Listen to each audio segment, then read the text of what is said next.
சுயேச்சை மத போதகர் முகமது ஜம்ரி வினோத் காளிமுத்துவுடன் சமயம் தொடர்பான விவாதத்தை தொடர்வது இல்லை என்று மஇகா தேசிய துணைத் தலைவர் டத்தோஸ்ரீ எம் சரவணன் எடுத்திருக்கும் முடிவு நாட்டின் சுபிட்சத்தை நிலைநிறுத்த எடுக்கப்பட்ட சரியான முடிவு என்று தேசிய ஒற்றுமைத்துறை அமைச்சர் டத்தோ ஏரண்ட் அகோ டகாங் நேற்று கூறினார்.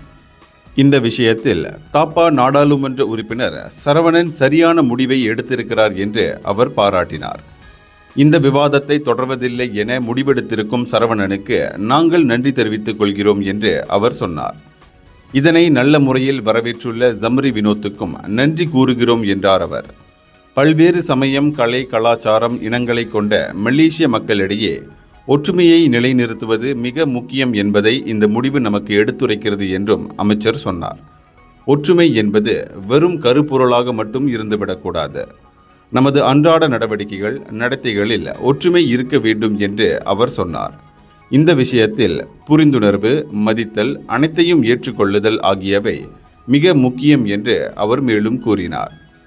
இந்தியர்களின் இதய குரல் மக்களோசை.